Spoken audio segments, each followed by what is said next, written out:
Can you give an example of stuff you did that you wished it had? Well, I could give an album. See You on the Other Side, which was our third record, and a record that we really cherished. Grasshopper and myself, we worked incredibly. In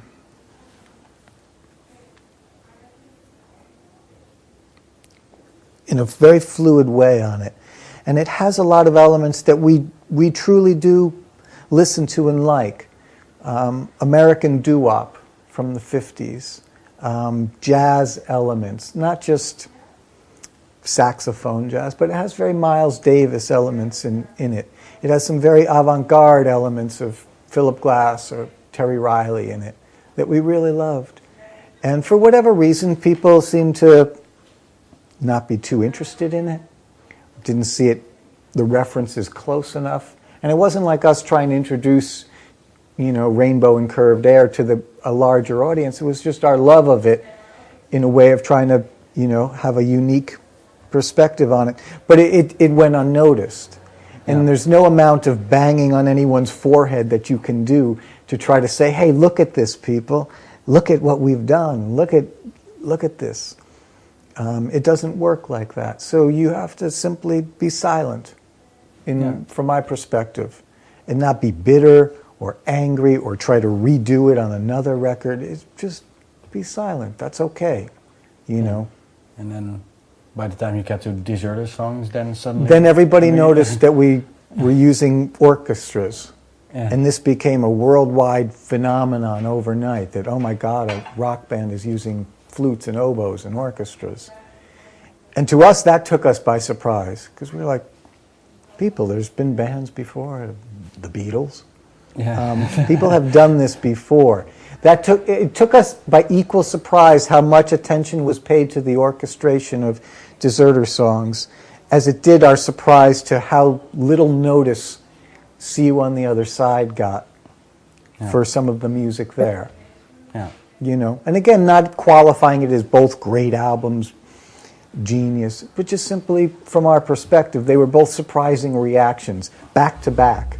Yeah. So you can never tell what's you going to can't happen. ever tell. No. Yeah. Okay. Yeah. About the new album, some in your bio, I think it said you said that the first albums of the band you described like craziness, and then came surrealism. Can you say the new album? How can you describe this era where the band is in? I'm throwing that ball right back to you, because that's what you guys do the best. I don't know that I would have described our middle period as surreal or the first part as chaos. Okay, that's how I got it. No, I understand, because a bio is something that is written for us and we look it over and say, okay. So I understand all of those impressions that people get. I'm also not going to deny whatever impression you get of the new record. I wouldn't tell you that's wrong. Or, hey, man, you just don't get it. Or, hey, man, you totally get it. Your perspective is yours.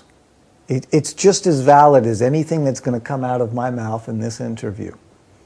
That said, I'll sort of leave it at where you might. And also, I listen to people. It doesn't mean that I believe them. Yeah. If that. Yeah. But you're not gonna tell what it means to you.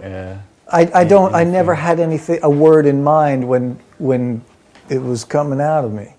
I didn't walk around every day sort of writing down a description so that at the end of a year I'd have a bio or something to describe it.